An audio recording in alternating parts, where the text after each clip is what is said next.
Hello, Hasan law study में आपका स्वागत है।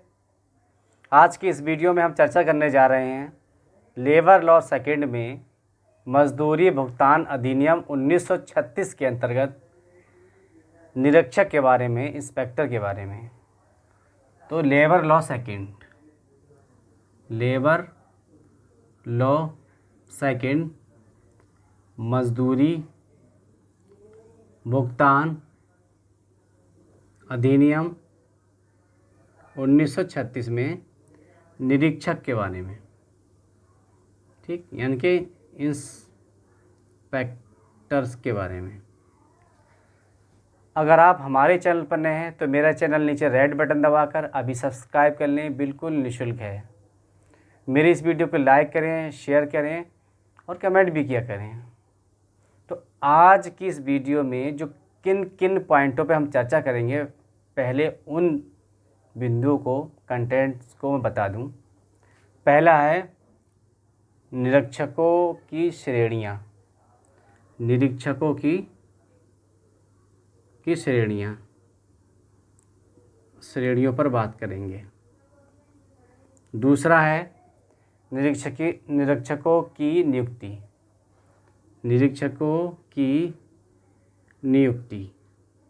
नियुक्ति पर बात करेंगे।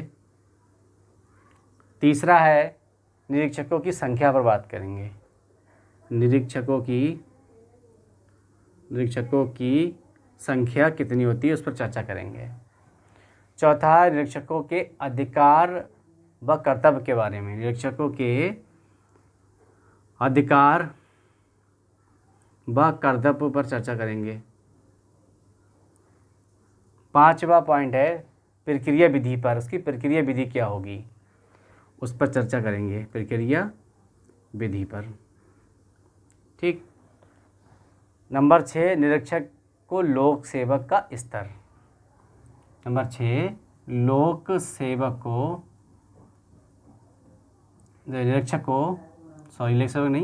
निरीक्षक को लोक सेवक का स्तर, ठीक। मतलब कहने का यह है कि निरीक्षक को लोक सेवक माना गया है या नहीं माना गया, इस पर चर्चा करेंगे आज की इस वीडियो में। और पहले पॉइंट पे देखिए निरीक्षकों की श्रेणियाँ। 3 प्रकार की श्रेणियों में निरीक्षकों को बांटा गया है। कारखाना अधिनियम की धारा 8 की उपधारा 1 के अंतर्गत नियुक्ति कारखाना निरीक्षक जिनका क्षेत्राधिकार उन कारखानों तक रहेगा जो कि उनके कार्यक्षेत्र के लिए सौंपे गए हैं। तो पहले कारखाना अधिनियम के अंतर्गत होंगे निरीक्षक वो। दूसरा रेलवे निरीक्षक, दूसरे रेलवे निरीक्षक। ऐसे निरीक्षकों को नियुक्ति राज्य सरकार द्वारा की जाती है। इनकी नियुक्ति रेलवे के नियोजित व्यक्तियों के लिए होती है। इनका क्षेत्राधिकार रेलवे में काम करने वाले नियोजित व्यक्तियों के लिए ही होता है। तीसरा इतरेतर निरीक्षक, जिसकी नियुक्ति अधिनियम के उपबंधों के अनुसार ही होती है। तो 3 प्रकार के, एक कारखाना अधिनियम के अंतर्गत, दूसरा रेलवे निरीक्षक और तीसरा इसके अन्य निरीक्षक होगा। यह तीन श्रेणियों में बांटा गया है। अब निरीक्षकों की नियुक्ति, निरीक्षकों की नियुक्ति कैसे होती है, जो इंस्पेक्टर होते हैं उनकी नियुक्ति कैसे होती है। ये राज्य सरकार के द्वारा राज्यपत्र में विज्ञप्ति जारी करके की जाती है और वही उनकी नियुक्ति की पुष्टि और प्रकाशन भी करता है। अच्छा, इसके साथ साथ और क्या करता है, राज्य सरकार नियुक्ति की प्रक्रिया भी तय कर देती है। उसी समय सीधे होगी या पदोन्नति होगी, उसकी आयु भी नियुक्त कर देता है, अनुभव भी नियुक्त कर देता है, वेतनमान भी बता देता है, क्षेत्राधिकार भी उसमें इंगित कर दिया जाता है, वर्णन कर दिया जाता है। सेवा की अवधि कितनी रहेगी ये भी वर्णन होता है, ये सरकार उसी से बता देती है। स्थानांतरण की प्रक्रिया क्या होती है, पद त्याग का क्या नियम होगा, निलंबन कैसे होगा, अन्य सुविधाएं आदि के बारे में सारे नियम बनाने का अधिकार सरकार का कार्य है। ये सरकार इन सारे प्रक्रियाओं को पहले ही बता देती है, उस नोटिस में बता देती है। अब तीसरी बात आती है निरीक्षकों की नियुक्ति संख्या, निरीक्षकों की संख्या के बारे में। ठीक, संख्या में क्या है